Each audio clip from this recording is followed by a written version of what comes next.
Hi friends, AKS விலாக்கின் cooking channel. இன்றைக்கி ரெசிப்பியில் பூண்டு குழம்பு என்னோடய ஸ்டைலில் தான் நான் வைக்க போகிறேன். ரொம்ப சிம்பிளாக தான் இருக்கும் பார்த்துடுங்க. ஆனால் அந்த பூண்டு குழம்பு நிறைய பேர் விரும்ப மாட்டாங்க. அந்த பூண்டு உள்ளியெல்லாம் இருக்கிறதுனால விரும்ப மாட்டாங்க.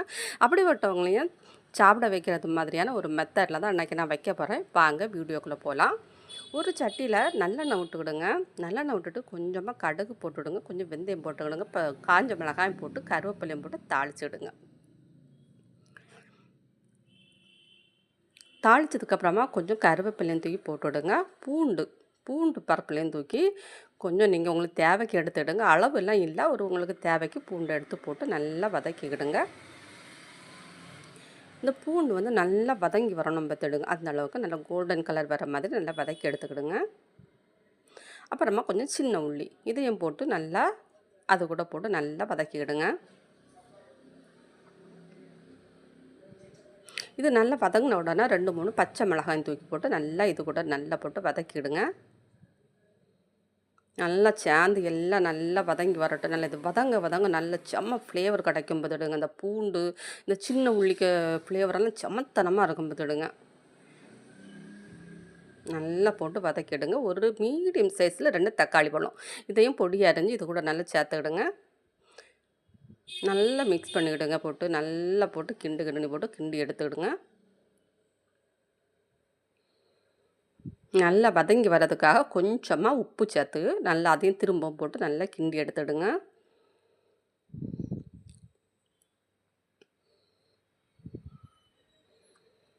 இது நல்லா வதங்கி வரட்டும்.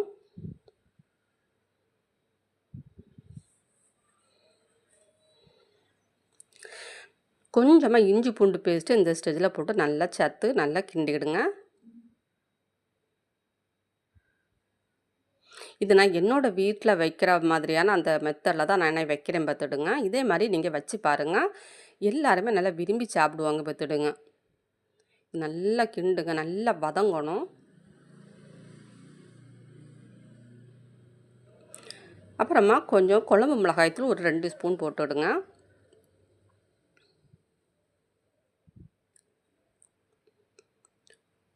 கொஞ்சமாக மஞ்சள் பொடி போட்டுவிடுங்க. 1 ஸ்பூன் காஷ்மீரி வத்தல் பொடி போட்டுவிடுங்க. போட்டுட்டு எல்லாத்தையும் சேர்த்து நல்லா கிண்டுங்க. இதோட பச்சை வாசனை போட்டோம் அந்த அளவு நல்லா கிண்டி எடுத்துடுங்க.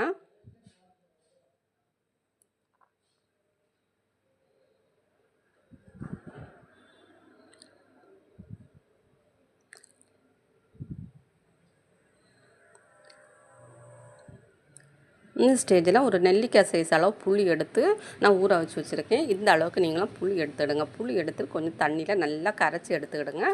கரைச்சி எடுத்து இந்த இதோட மிக்ஸ் பண்ணிக்கிடுங்க. நல்லா போட்டு கிண்டிக்கிடுங்க. எல்லாம் நல்லா சேர்ந்து கலங்கி வரட்டும். அந்த அளவு நல்லா போட்டு கிண்டிக்கிடுங்க.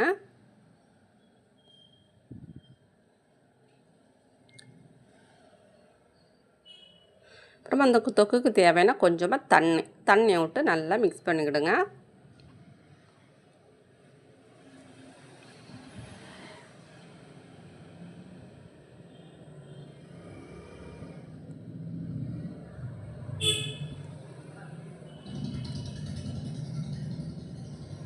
அப்புறமா இந்த தொக்குக்கு தேவையான உப்பையும் தூக்கி போட்டுவிடுங்க. ஏற்கனவே நம்ம கொஞ்சம் உப்பு போட்டிருக்கோம், அதனால் உப்பு பொதுவாக பார்த்து போட்டு விடுங்க. ஏன்னா கம்மியான நம்ம 2வது போட்டு விடலாம். அதிகமாயிட்டுனா ஒன்றுமே பண்ண முடியாது. அதனால் எப்போவுமே நம்ம சமைக்கிற டைமில் உப்பெல்லாம் பார்த்து நிதானமாக போட்டுக்கோங்க. அப்படியே இதை மூடி வச்சுருங்க. ஒரு 10 நிமிஷம் அப்படியே மீடியம் ஃப்ளேவரில் அப்படியே சிம்மில் வச்சு நல்லா கொதிக்க விடுங்க. நல்லா வற்றி எண்ணெய் எல்லாம் பிரிஞ்சு மேலே வரம்பத்துடுங்க. இங்கே பாருங்கள், அப்படி கதன்னு அந்த எண்ணெயில் மேலே பிரிஞ்சு வர ஆரம்பிச்சிட்டு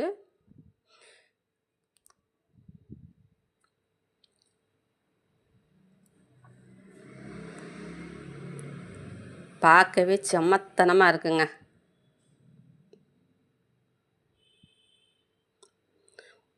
அதோட மனமே அப்படி வீடு முழுக்க பரவும் பார்த்துடுங்க. இந்த மெத்தடில் நீங்கள் வச்சிங்கன்னா அப்படியே நீங்கள் சிம்மில் வச்சு அப்படியே ஒரு 10 நிமிஷம் அப்படியே வற்ற விடுங்க. கொஞ்சம் நல்லா வற்றி அப்படி எண்ணெயெல்லாம் பிரிஞ்சு அப்படியே வரும். அப்படியே வரட்டும். கடைசியில் கொஞ்சமாக பெருங்காயப்பொடி நீங்கள் சேர்த்துடுங்க. இது கூட சேர்த்துட்டு நல்லா போட்டு மிக்ஸ் பண்ணிக்கிடுங்க. அவ்வளோதான் ரெடி ஆயிட்டு. இனி முக்கியமான ஒரு பொருள் மட்டும் சேர்க்கணும் பார்த்துடுங்க.